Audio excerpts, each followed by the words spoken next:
Jeremiah chapter number 18 and verse number 1. Nindot kayo, get to watch, makalantaw ta, makatanaw ta. How do I say that? Sometimes ang Diyos how do I say that? English. It's nice to watch God using our young people developing their skills for Him. And atong mga batanon, nakadevelop sa ilang mga abilidad, mga kahanas para sa iyang ministry, para sa iyang buluhaton, o kana gayud, sakto man.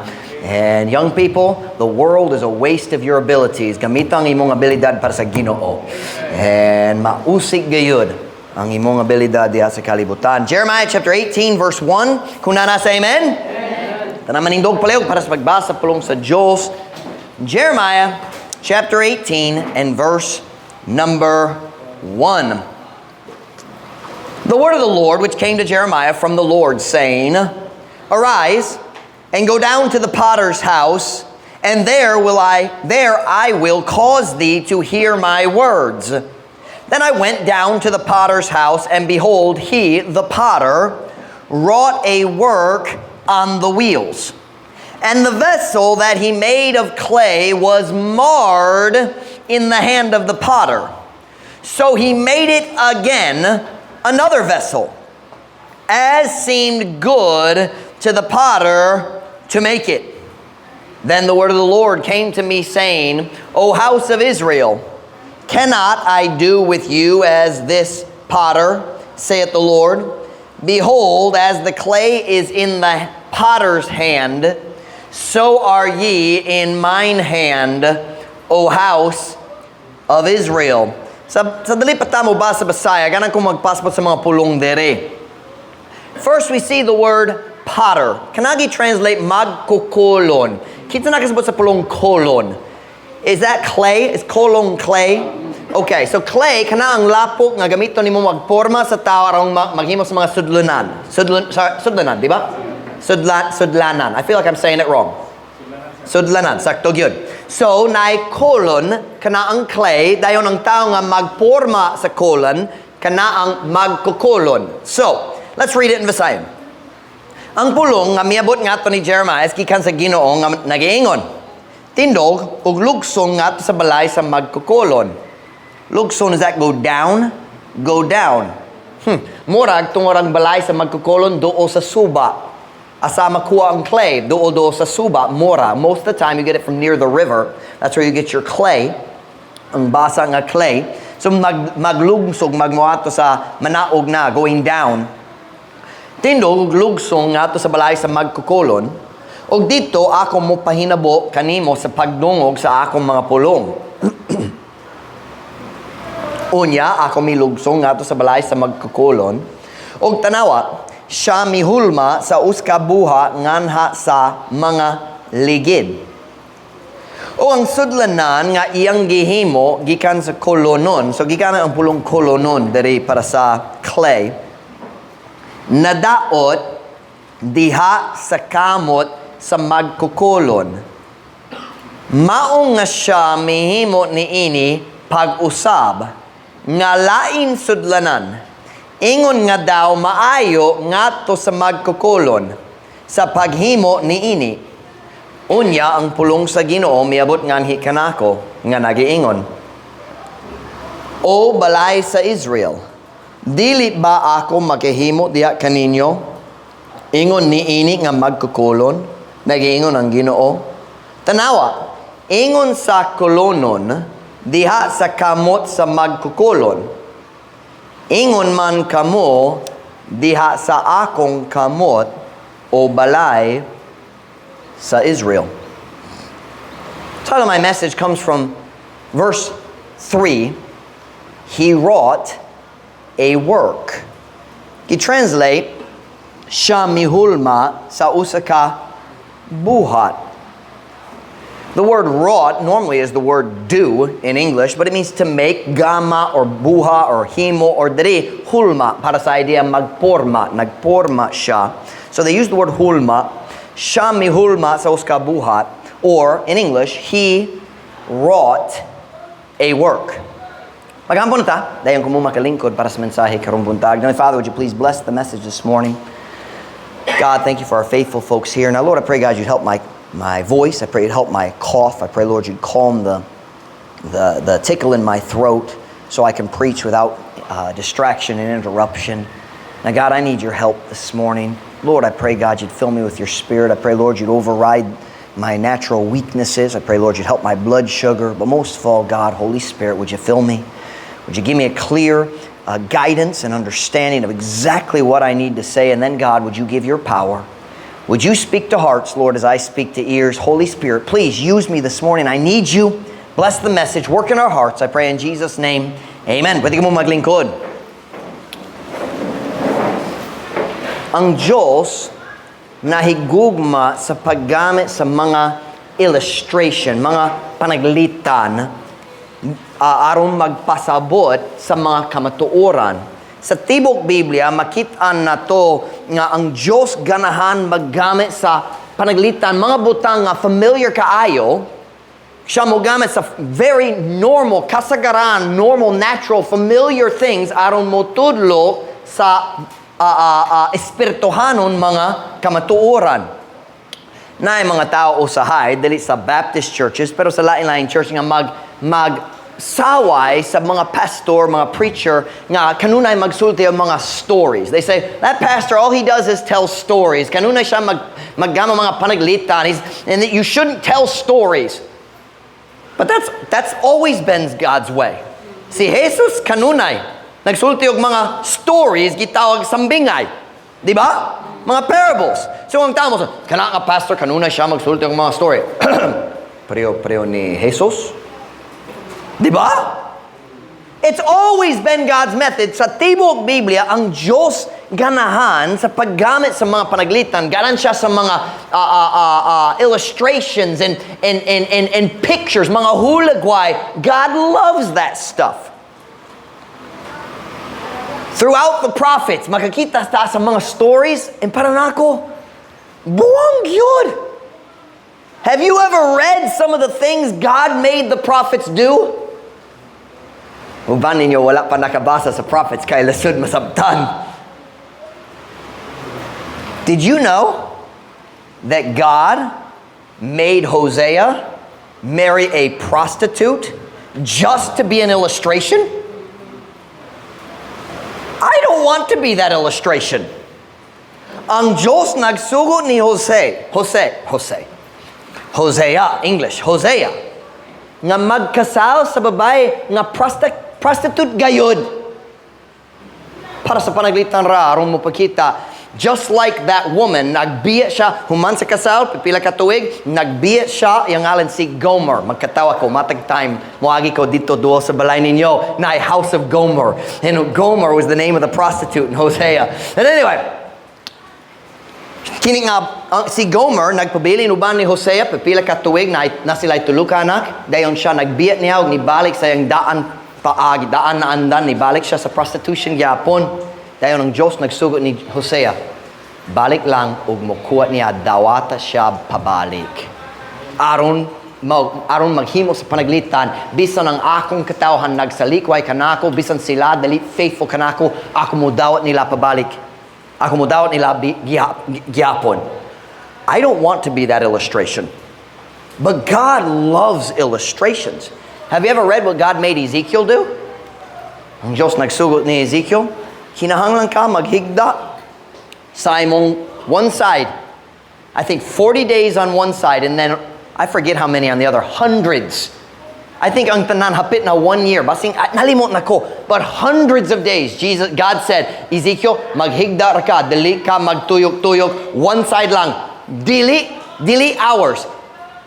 Hundreds of days. And he said, I'm going to put a bond on you. Dili ko mutugo, ikaw magtuyok-tuyok. Is that the word tuyok-tuyok? Diya sa higdaanan? He said, then you're going to take a tile, a piece of tile, and you're going to draw a picture of Jerusalem. Have you ever read the illustrations God likes to do? Some of them I don't understand. We're not going to talk about what God told Isaiah to do. We'll leave that one alone. Ma'am Ruth knows that story. Pero dari sa atong text verse karong buntag, ang Diyos nagsugot ni Jeremiah, ang iyang propeta, nga moato sa potter's house. Ang balay sa magkukulo, ang potter ang hulma ang nagporma sa pottery. Dali common kaayo ang pottery dari sa Pilipinas, pero kabalo mo, makitaan, makapalit sa lain-lain lugar, di ba? I guess I see it sometimes, pero sa Dumaguete, mas common dito sa Dumaguete. Si Brother Michael magkukulon sa Dumaguete sa una, and na-fired siya tungkol kanuna nagbuwak sa mga pottery. So, ang Diyos nagsuon ni Jeremiah, ato na ka sa balay sa magkukulan, tungod ka na kumuhatan ni mo og panaglitan para sa imong sunod mensahe. So, Jeremiah went down to watch. Siya ni ato dito sa potter's house, nagbantay siyang potter, nagkuha sa bagong clay. Na unsa man ang clay? Lapok. Klase sa lapok.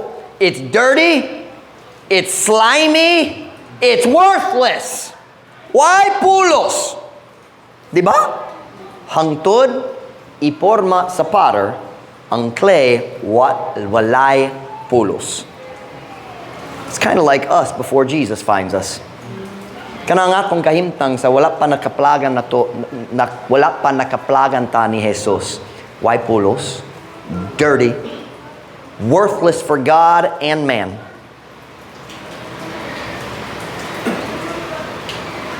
So the potter got a lump of clay, nakuha siya sa, what do y'all say for lump? Unsa man na? Unsang pa na? Unsang pulong para niya na? Ha? Pundok? Pundok, lump na lang. Pile, and lump na lang. O siya nag-start, kung kamo wala nakasabot, dali ko makasabot sa tanan kabayan sa potter, itong ako po, wala nakasabot gayod. Pero kabalo ko na sila wheel, o ilang ibutang ang clay diya sa tunga gayod sa wheel.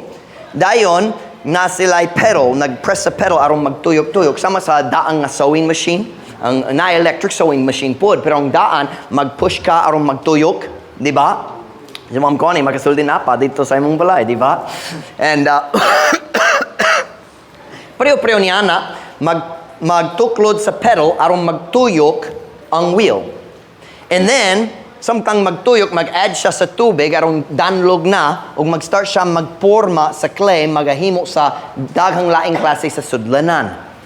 So, si Jeremiah niya, dito nagbantay siya, samtang niini nga hanas nga potter, nag-start nagporma sa clay. O samtang siya nagbantay, sa kalit lang na problema. Basin na gamay nga bato, sulod sa clay, o basin ay gahi nga bahin dili magporma. And the Bible says ang clay, ang sudlanan nga nag-start siya naghimo, nagporma na, nag-start na, nadaot diha sa kamot sa potter. Pero kini ang common nga problema. Kini nga potter nag-experience ni daghang panahon, wala siya nagkuha sa clay ug naglabay, ako mangita og lain. No, siya nagkuha sa clay, nagbutang balik, nag-start na pod. He started all back over. O nagsulay siya naghimo sa lain sudlanan gikan sa pareho nga clay. Kanang mayo nga picture unsang Dios maghimo sa atong kinabuhi. Ang Dios mag-start maglihok, mag-work sa atong kinabuhi dayon masayop ta. Dili siya maglabay na to diretso. Siya magpasaylo o maglihok pag-usab, magsulay maghimo ko lain plano para nimo. Usay kita makadaot gayud sa plano sa Dios para sa atong kinabuhi. Pero ang Diyos masulti, pero makagamit ko ni mo gyapon kung ikaw magpabilin, humok sulod sa akong kamot. Can I say it that way? Ang problema, kini ang problema kung Kristohanon, watch now, ang problema dili ang, English, I'm sorry, naglusod ko kamay. The problem is not when we make a mistake. Kitang tanan masayop. Kini ang problema, kung kita masayop, dayon maggahi. Kung gahi na, ang potter dali na makatabang nimo. Basta lang humukta diha sa kamot sa potter, napay paglaom bisan unsa ang imong sayop sa kaagi. So Jeremiah, nagbantay siya, ang potter nagporma, naghulma siya, dayon na problema, nadaot. O siya nagkuha sa, nag-ayo sa problema, nag-start bago pagyod, ug naglihok gihapon. Ug naghimo siya, niining clay nga nadaot, siya naghimo og mayo nga butang, mayo nga sudlanan gikan niya nga clay nga sa una nadaot gayud. So si Jeremiah niabot siya, nagbantay siya niini nga how would I call that? Panghitabo? I'm sorry, my Visayan is bad this morning. My Visayan was bad yesterday too. And I don't know if it's my medicine or what, pero naglisod ko. Napakoy tambal karon para sa akong ubo. No, it's not my ubo. That's for this. Kinidere. But anyway, napakoy tambal. So anyway, he watched this happen. Siya nakakita ni ini. And then, after he saw it, God said, okay, kini ang mensahe, Jeremiah. Look with me at verse 5. Tanawang verse 5. Jeremiah chapter 18, verse 5. Jeremiah chapter 18, verse 5. Then the word of the Lord came to me, saying, O house of Israel. Kini ang mensahe nga ang Diyos mohatag ni Jeremiah aron magwali ngadto sa tao sa Israel. O house of Israel, cannot I do with you as this potter, saith the Lord? Behold, as the clay is in the potter's hand, so are ye in mine hand, O house of Israel. Onyang pulong sa Ginoo miabot nganhi kanako nga nagingon, O balay sa Israel, dili ba ako makahimo diha kaninyo ingon ni ini nga magkukulon? Nagingon ang Ginoo, tanawa, ingon sa kolonon diha sa kamo sa magkukulon, ingon man kamo diha sa akong kamot o balay sa Israel. God was saying, hey Israel, kinahanglan ko magpasabot sa butang kani mga importante kaayo. Ako man ang potter, o kamo ang clay sa akong kamot. I'm the potter, and you're the clay. Akong nagalihok diya sa imong kinabuhi. Akong magporma kanimo. Akong mag-work aron mag-change sa imong kinabuhi.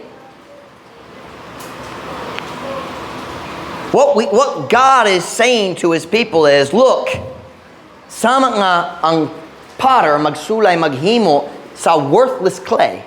Maghimo niya nga clay nga nindot nga sudlanan nga magamit.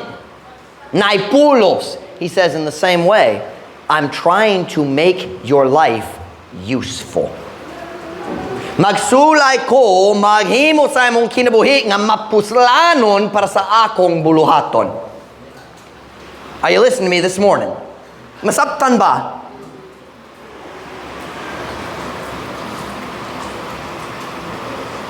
God was saying, Israel, sama gayud mo niya ng lapok diya sa daplin sa suba, walay pulos, hangtod ako magporma na gayud nimo.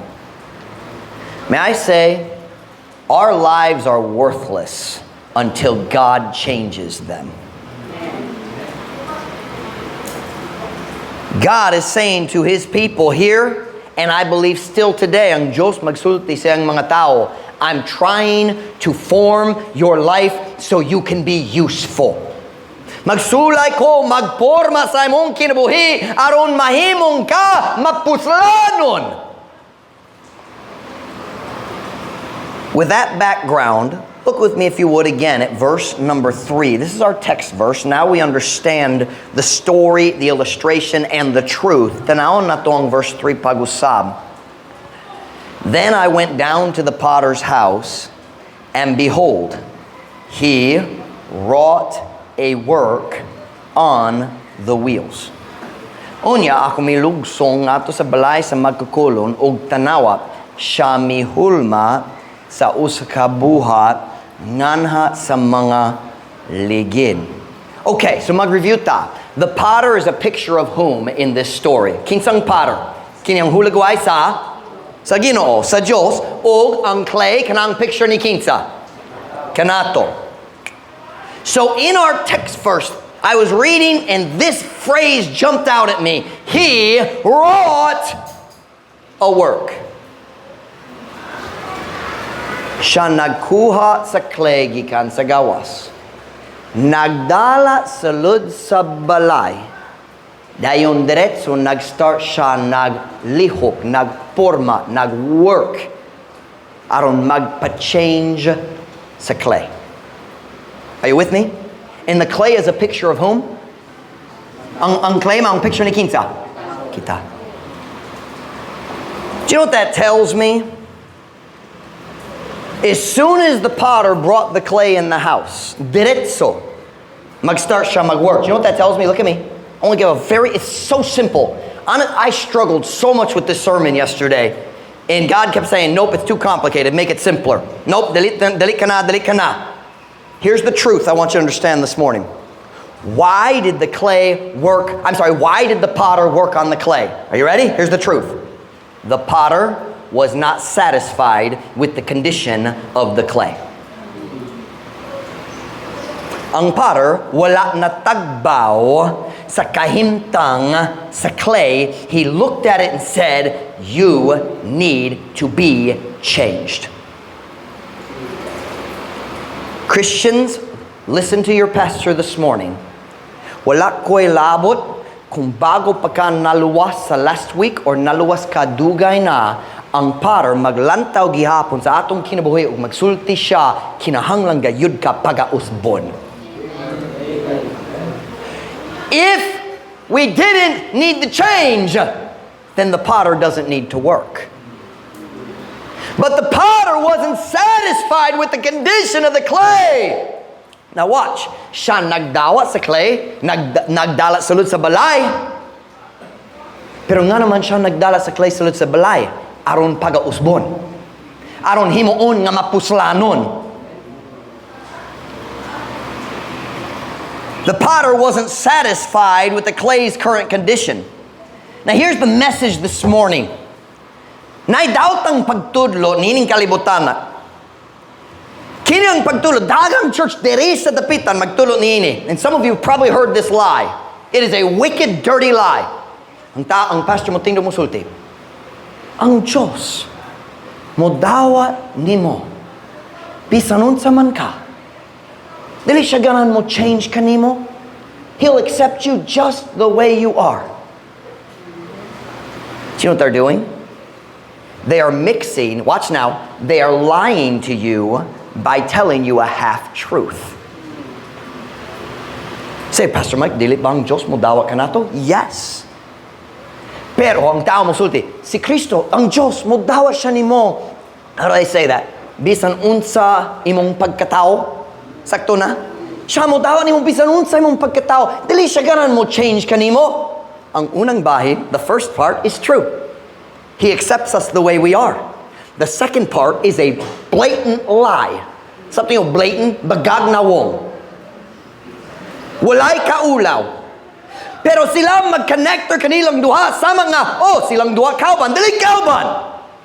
Ang rason, ang potter nagkuha sa clay gikan sa gawas ug nagdala niya na sulod sa balay. Tungod ganan siya mag-change sa clay. Ang rason si Kristo miluwas nimo aron maka-change gayud siya sa imong kinabuhi. We gotta stop. Sorry.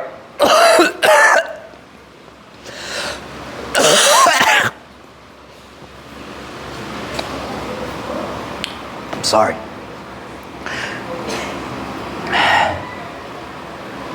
Pero usahay mga Kristohano malibog kabayan niya na. What we do is we confuse God accepting us for salvation. And we act like tungod ang Diyos mo dawat kanako para sa kaluwasan, magdawat pud siya sa tanan maot patasan sa akong kinabuhi. O kanadali tinuod. Ang Diyos mo dawat kanimo aron moluwas nimo. Klaro gyud. Watch me now. Ang Biblia klaro gyud. Well, ang Diyos dili mag-require nga ikaw magpabago aron maluwas. Pero kung naluwas na ka, ganang gayud siya magbago sa tanan sa imong kinabuhi. And may I say this morning, if nothing is changing in your life, you are not right with God. Nagkigbato ka sa mga kamot sa potter kung walay kaliinan, kung walay kabado, walay changes sa imong kinabuhi. You are resisting the hands of the potter. That was at the very end of the sermon. How'd they get in the middle of the sermon? Kanan diri man. The message is real simple. Yes, God will accept anyone in any condition, but as soon as you get saved, He wants to change everything. Dili tanan diretso, pero kung wala gayud ang change sa imong kinabuhi, na ay problema. Naidaghang Kristohano, maluwas na dayon sila makigbatok sa kamot, sa paglihok sa kamot, sa Father. Maluwas na sila, padulong sa langit, anak na sa Diyos, gidawa sa Ginoo. But then they resist God's work in their lives. Sila mo pel sa simbahan, makadung sa pagwali, maigo sila, o sila magsabi, dili ko. Ang pastor magwali, kabayan sa sala, nga nasa ilang kinabuhi, sila, dili para na ako, kana. Okay naman ko. And God's trying to work, and they're resisting the hands of the Father.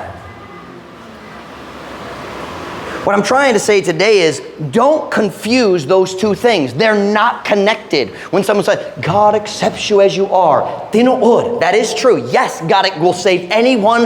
Bisan unsay lang kaagi, bisan unsay lang salat, bisan unsay lang kadautan, ang Diyos muluwas, bisan unsay lang kahimtang karon, ang Diyos muluwas ni bisan kinsa. And by the way, kung tao mag-backslide, mo biya sa Ginoo, o ganan siya mo uli, ganan siya mo paalik sa Ginoo, ang Diyos mo dawa kaniya. But watch now. Yes, God accepts us where we are. But then the next sentence, og dali siya ganahan mag-change kanimo. That's a lie. Those two sentences don't go together. Daghang tao mag-connector kanila, but they don't go together. The truth is, ang Diyos mo luwas nimo, aron mo change kanimo. Kung nag-backslide ka, ang Diyos mo dawat nimo pabalik, aron mag-change sa imong pagkinabuhi. Oh, let me show you. Turn to John chapter 6, verse 35. Ang Diyos mo dawa ni bisang kinsa para sa kaluwasan. John chapter 6, verse 35.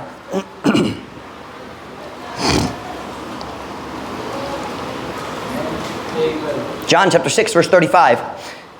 Kung na say amen? I'll give you another second.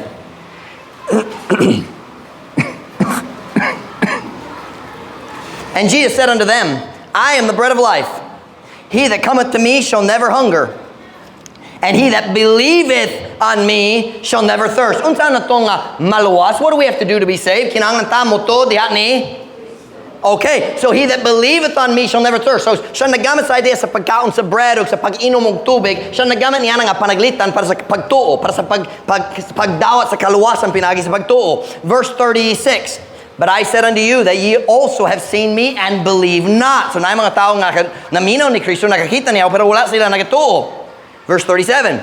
All that the Father giveth me shall come to me, and him that cometh to me I will in no wise cast out.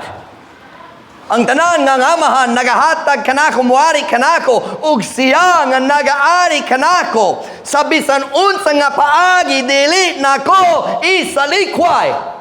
Ang Diyos mo dawan ni bisang kinsa. Kung ang tao, ang idea dire mag-anhi ni Kristo, that is talking about believing. Nagdug ni Kristo tungod sa pagtuo. Ginoo, nagatuko ikaw makaluwas na ko. Si Kristo na Ginoo sa bisan unsang paagi, bisan unsang situation, bisan unsang background, bisan unsang miagi, dili gayud ko mo sa likway ni bisan kinsa nga magdug kanako. You listen to me this morning. That is true of salvation, and that is true of backsliding. Tinuod sa kaluwasan, tinuod sa backsliding. Bisan unsa imong sayop, bisan unsa ang kahugawan, how to say, nga gidulaan nimo, whatever sin and filth you've played in, if you will come back to God, siya mo dawat kanimo. Dili siya magsulti kung mabago na ka, dayon makado. Nope. He'll accept you just exactly where you are. However, when you come back, he immediately says, sige, naidaghang work, kinahanglan buhaton nako karon. Kinahanglan gayud ka ma-change. Don't believe the lie. Oh, God accepts you as you are. He doesn't. Dili siya ganahan mo usob nimo. Ganahan gayud siya mo usob nimo. Mudawat siya kanimo. Bisan unsang sala, bisan unsang sayo, siya mudawat gayud kanimo. Pero pag gaumandayon, watch, just like the clay. Wait. Siya nagkuha sa clay. Where did he take it? Nagdala siya sulod sa balay. Gidawat na. Just like the Bible says in John 1:12, but as many as received him, to them gave he power to become the sons of God, even to them that believe on his name. The word receive and believe is the same thing. Mudawa ka ni Jesus tungod nagato ka kaniya. Musalikwa ni Jesus tungod wala nagato ni Kristo. So it's the same idea. You believe in Christ, guess what? He makes you a child of God. Siya mahatag ni mo og katungod og gahom mahimong anak sa Dios. But after He receives you, ganahan siya mo change kanimo. Ganahan siya mo change sa imong batasan. Ganahan siya mo change sa imong sa imong paagi nga magastorya. Ganahan siya mag-change sa imong attitude. Ganahan siya mo change sa imong garbo, imong kadalo. Ganahan siya mo change sa imong pamisti at tubangan sa kalibutan. Ganahan siya mo change sa tanan. Go with me to Romans chapter 12. Romans chapter 12.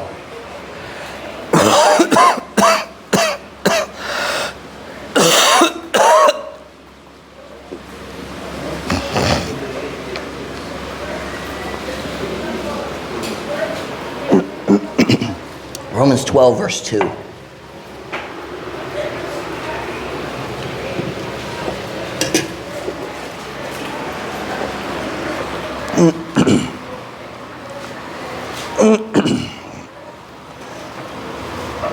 Romans chapter 12, verse 2. Hunanas, amen? And be not conformed to this world, but be transformed by the renewing of your mind, that ye may prove what is that good and acceptable and perfect will of God. O gayaw pagpahiuyo niining kalibutan na apan pagpausab kamo pinaagi sa pagbag-o sa inyong hunahuna. Aron ninyong masuta unsang maayog makapahimuot og hingpit nga kabubuton sa Dios. That word transformed is hard to translate. Gi-translate pagpausab tungod dili ka mag-change sa imong kaugalingon pero kinahanglan ka mo tugo nga ang lain mo change kanimo. Di ba? So it says be ye transformed. So ang lain ang mo transform pero ikaw kinahanglan mo tugot. Pero ang pulong transform lahi gamay sa usab. Usab means change. Transform means a change that starts inside and affects everything in the entire life. It means mausob sa kinatibukan. Kompleto. Say, Pastor Mike, unsa ang Diyos ganahan mag-change sa akong kinabuhi? Tanan. Ganahan siya mag-change sa imong attitude. Ganahan siya mag-change sa imong buhat. Ganahan siya mag-change sa imong naandan. Ganahan siya mag-change sa tanan. Nga naman, aron may sama ka ni Kristo. Kung wala pa ka sama gayod ni Jesus, ganahan pa siya mag-change kanimo. Wala pa siya natagbaw sa imong kahimtang. Man, can I ask you a question? If God is not satisfied with my current condition, should I be satisfied? Ang ay ba nga ako matagbaw? Okay naman ko. Because God's still working. Ang Diyos ganahan pa magalihok sa akong kinabuhi. Si Pastor Mike, nga naman ang Diyos ganahan mag-usob sa akong kinabuhi. Ang pareho na rason ng potter ganahan mag-change sa clay. Aron mapuslanon na ka. Can I ask you a very simple and direct question? What is God using your life for?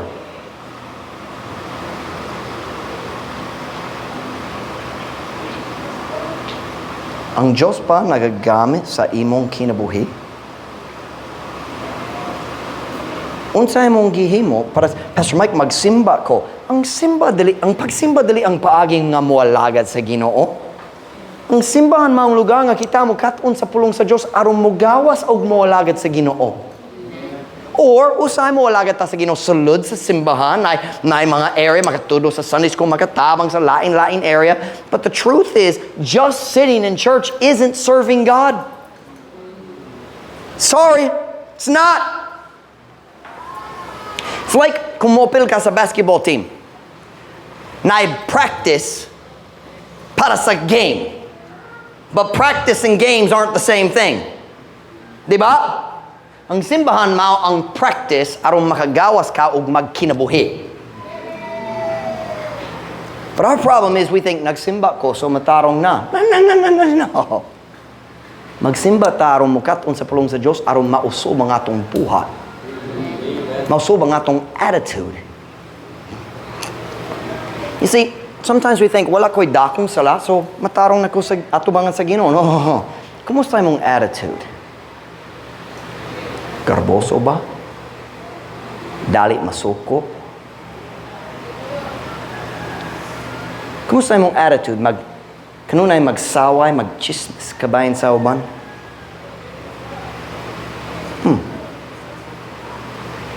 Can I tell you what I've been struggling with? Ang Diyos nagalihok sa akong kasing-kasing. The last couple months na may daghang problema. May danga sa ministry direct. Daghang membro sa atong simbahan naglisod gayud ka mo. And I'll be honest. Usahay, masuko ko sa Ginoo. Tungod siyang nagtugot. Ang Ginoo ba, makapugong ba siya sa yawa? Makapugong ba? So nga naman wala. You ever find yourself getting mad at God? Your pastor has. Guess what God's been working on my heart, Mike? Nay kakulang sa imong pagtuo kanako. Kanamo ras masuko ka. You don't trust me. There's something missing in your faith. Do you know what my prayer to God is right now, Lord? Kung ang bagong pagsulay mo bod, kinakong gisulti sa Ginoo, balik-balik. The last week and a half, I've said this to God, I don't know how many times. God, I don't want to be mad at you, pero naglusod ko karon. Kinahanglan ko ikaw mo tabang sa akong pagtuo karon tungod nagduda ko sa imong kamaayo. Ako mo tindog, mayong Diyos! O kumubalik ko sa opisina, basin. See, that's a hypocritical. No. I believe it up here. Sometimes maglusod ra dere. I believe the Bible, but sometimes maglusod ko sama kaninyo. And God's been working in your pastor in the area of faith, in the area of accepting trials. Usang Diyos mo padala sa pagsulay sa akong kinabuhi ug dili ko mag-uyon nga kanang gikinahanglan nako. You ever been there? Nag-experience pa ka ni Ana? Nga naman ikaw nagtugo nini. Aba na kumayo ka. Ang Diyos nagalihog sa akong kasing-kasing. You know what I realized? God used, watch now, God used the trials to show me the pride I had in my heart that I think sometimes I know better than God. And you do the same thing sometimes.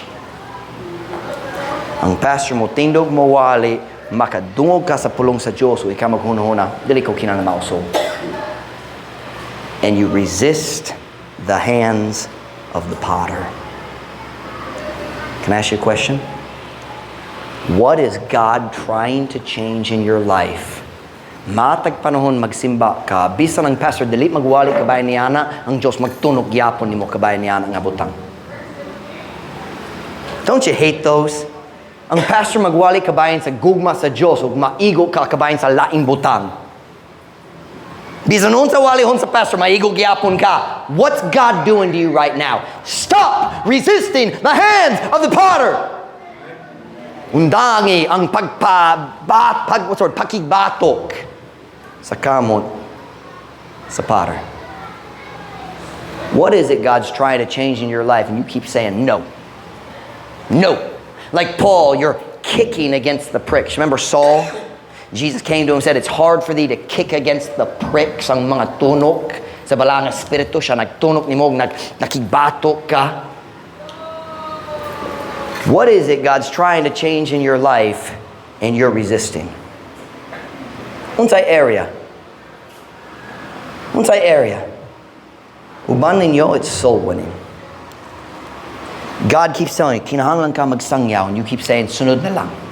Busy ko karon. Dili ko pwede, nahadlo ko, maulaw ko. Oh, so kinahanglan ang tibok dapitan, maimpyerno, Tungod maulaw ka. May I suggest mas maulaw gayud ka kung tindog ka atubangan ni Kristo. Mahadlo ka mo hatag sa track sa tao. Maulaw ka mo apil sa soul winning. Can I ask you a simple question? Do you believe that every Christian has the responsibility of sharing the gospel? Kanusang last nag-share ka sa gospel? Kana nga bagong track dito, nindot kayo. Klaro kayo. All you have to do is read it to them. Sa pangutana, naluwas ba ka? Oh, wala ko sure. Tanaw kini magpasabot klaro gyud. You just read it to them. Uban ninyo manay kadugo wala naluwas.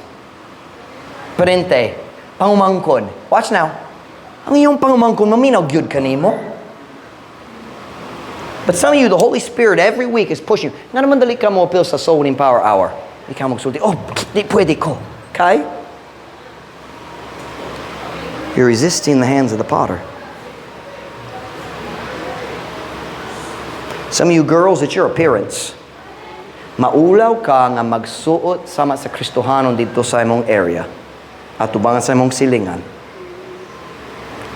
Why don't you stop resisting the hands of the potter? For some of you Christians, it's the stuff you watch on the television. Sa imong gilamtaw sa imong cellphone, sa YouTube, sa Facebook karon si mana. Ang Diyos mo tunog kanimo, dalita pa ka maglantaw ni ini. Are you resisting the hand of the potter? Ang Diyos nagasulay gyud magalihok diha sa imong kinabuhi aron maggamit ka niya. Ayaw makigbatog sa kamot sa potter. On every head bowed, every eye closed.